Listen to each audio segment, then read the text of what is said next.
आनंद मार्ग के संस्थापक श्री श्री आनंद मूर्ति जी बाबा उर्फ श्री प्रभात रंजन सरकार को बिहार के पटना स्थित बांकीपुर केंद्रीय कारागार में 12 फरवरी 1973 को दवा के नाम पर विष का टैबलेट दिया गया था।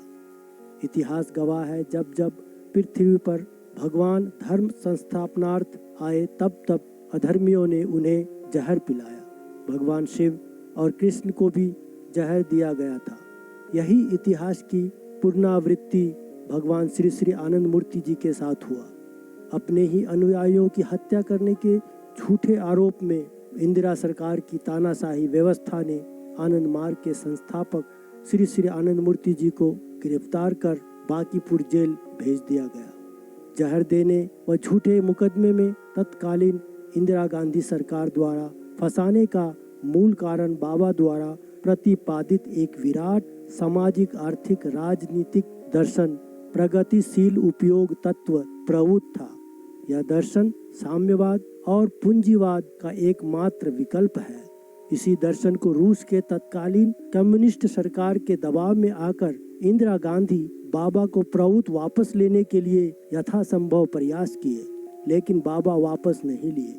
बाबा हर यातनाएं स्वीकार किए, लेकिन आदर्श स्थापना के लिए अडिग रहे। अंततः सच्चाई की जीत हुई और इंदिरा हारी। पूरे विश्व में प्रभुत्व ही एकमात्र ऐसा सामाजिक आर्थिक दर्शन है जो सभी लोगों को 100% रोजगार की गारंटी देता है।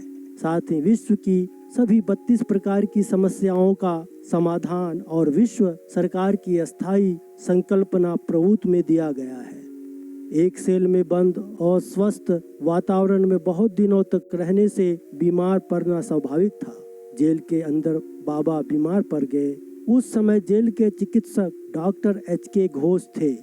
जानबूझकर सरकार ने डॉक्टर घोष को बदलकर एक मुस्लिम चिकित्सक डॉक्टर रहमतुल्लाह खान को लाया गया। श्री श्री आनंद मूर्ति जी बाबा उस समय काफी बीमार चल रहे थे। 12 फरवरी को काफी बीमार पड़ गए और 11 बजे रात को डॉक्टर रहमतुल्लाह खान ने बाबा को दवा के नाम पर विष का टैबलेट दिया।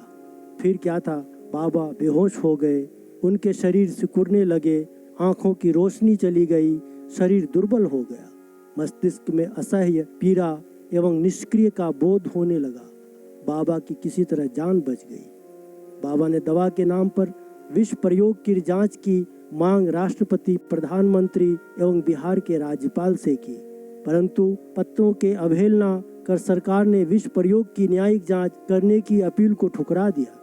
तब बाबा सरकार को सूचना देकर अप्रैल 1973 को अन्न यानी ठोस भोजन को त्याग कर जेल मैनुअल के अनुसार कुछ न कुछ भोजन के रूप में लेना अनिवार्य है, उपवास आरंभ कर दिया। न ही सरकार ने विष प्रयोग की जांच करवाई और न ही बाबा ने अपना उपवास तोड़ा।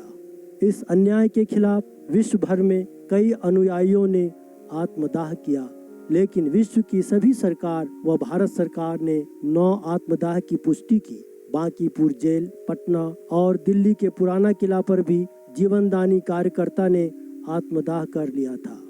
तब भी इंदिरा सरकार ने जहर कांड की न्यायिक जांच करने से तो दूर मेडिकल जांच भी नहीं करवाया।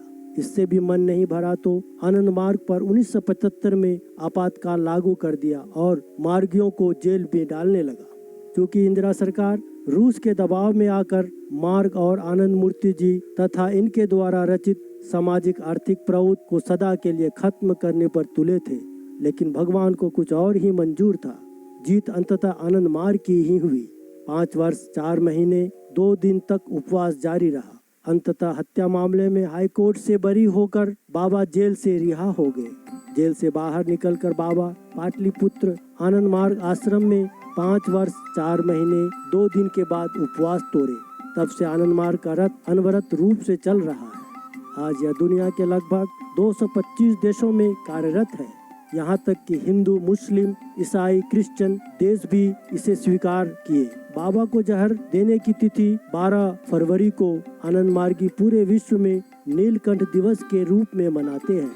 क्योंकि भगवान शिव को भी जहर दिया गया था, शिव ने मानवता की कल्याण हेतु विष स्वीकार किया था। विष का रंग भगवान शिव के कंठ में जाकर नीला हो गया था, जिससे शिव को नीलकंठ कहा जाता है। ठीक उसी प्रकार बाबा ने मानवता के कल्याणार्थ विष ग्रहण किया था, जिससे बाबा के कंठ व संपूर्ण शरीर नीला हो गया था। इसलिए बाबा को जहर देने की तिथि 12 फरवरी को नीलकंठ दिवस के रूप में सभी मार्गी मनाते हैं। इस अवसर पर आनंद मार्ग एवं इनके अनुयायियों द्वारा दिनांक 12 फरवरी को नारायण सेवा, रिलीफ, निशुल्क मेडिकल सेवा, कीर्तन आदि का आयोजन किया जाता है। Thank you.